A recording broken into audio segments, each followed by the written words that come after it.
ইতিহাসের দিকে তাকালে আমরা দেখতে পাবো বিএনপি সকল গণ অভ্যুত্থানের সুবিধাভোগী এবং সকল গণ অভ্যুত্থানের সাথে এই বিএনপি প্রতারণা করেছে। এখানে আমার থেকে যারা বয়োজ্যেষ্ঠ আছেন, অভিজ্ঞ আছেন, তারা ভালো বলতে পারবেন 90-এর গণ অভ্যুত্থানের পরে সকলের দাবি ছিল তত্ত্বাবধায়ক সরকার।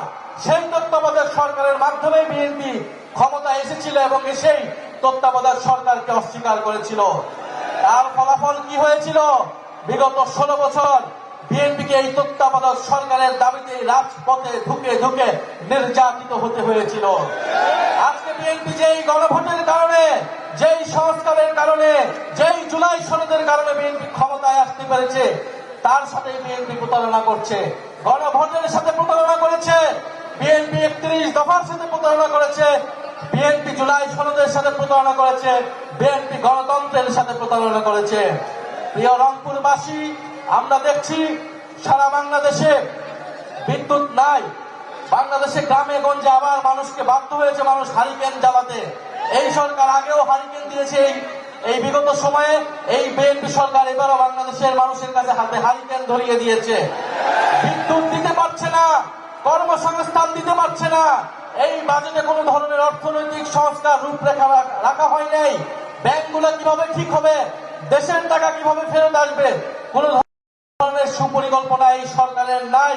ফলে আমরা বলবো, দেশ চালাতে পারবেন না, দেশ চালাতে অলরেডি ব্যর্থ হয়েছেন, আইন শৃঙ্খলা পরিস্থিতি মোকাবেলায় ব্যর্থ হয়েছেন, কর্মসংস্থান সৃষ্টিতে ব্যর্থ হয়েছেন, সংস্কার দিতে ব্যর্থ হয়েছেন। যদি দেশ পরিচালনা সঠিকভাবে করতে হয়, অবিলম্বে গণভোটের রায় বাস্তবায়ন করতে হবে, অবিলম্বে অর্থনৈতিক সংস্কার করতে হবে, তিস্তা মহাপরিকল্পনা বাস্তবায়ন করতে হবে, দেশের তরুণদের জন্য কর্মসংস্থান সৃষ্টি করতে হবে এবং যেই সীমান্তে পুশিন হচ্ছে সেই সীমান্তের পুশিন প্রতিরোধ করতে হবে, সীমান্ত হত্যা প্রতিরোধ করতে হবে। যদি সীমান্ত হত্যা প্রতিরোধ করতে না পারেন, যদি পুশিন প্রতিরোধ করতে না পারেন, তাহলে নিজেদের দল থেকে জাতীয়তাবাদী শব্দটি কেটে ফেলে দেন। জাতীয়তাবাদের নামে ব্যবসা করবেন, নিজেদেরকে দেশপ্রেমিক দেখাবেন, অথচ সীমান্ত হত্যা রোধ করতে পারবেন না, পুশিন রোধ করতে পারবেন না। বাংলাদেশের জনগণ আপনাদেরকে তাহলে ক্ষমতায় থাকার দেবে না। প্রিয় রংপুরবাসী, আমরা ঐক্যবদ্ধ আছি। আপনাদের উদ্দেশ্যে এটাই আহ্বান, সংসদ এবং সংসদের বাইরে ঝড় বৃষ্টিরও যত প্রতিকূলতা থাকুক, গণভোটের রায় বাস্তবায়নের জন্য, সংস্কার বাস্তবায়নের জন্য আমরা রাজপথে থাকবো। আবু সাইদই আমাদেরকে দায়িত্ব দিয়ে দিয়েছে, শহীদ মুগ্ধ আমাদেরকে দায়িত্ব দিয়েছে, শহীদ ওয়াসিম আমাদেরকে দায়িত্ব দিয়েছে, আমাদের ভাই ওসমান হাদি আমাদেরকে এই দায়িত্ব দিয়েছে এই দেশকে সংস্কার করা, এই দেশের আজাদী এবং সার্বভৌমত্ব রক্ষা করা। রংপুরবাসী, পরিশেষে একটি কথা বলে যেতে চাই। আমরা গতকাল শুনতে পেলাম একটা সাক্ষাৎকারে যে ডিসেম্বরে কেউ একজন দেশে আসার পরিকল্পনা করছে। আমরা ফাঁসির দড়ি রেডি করে অপেক্ষা করছি। আপনি ডিসেম্বরে আসুন, আর যখনই আসুন ফাঁসির দড়িতে তাকে ঝুলতেই হবে। আমাদের ব্যারিস্টার ফুয়াদ ভালো বলতে পারবেন, বাংলার 800 বছরের ইতিহাসে লক্ষণ সেনের পরে তিনি প্রথম শাসক, দ্বিতীয় শাসক যিনি বাংলাদেশ থেকে কাপুরুষিত ভাবে পলাইতে বাধ্য হয়েছেন।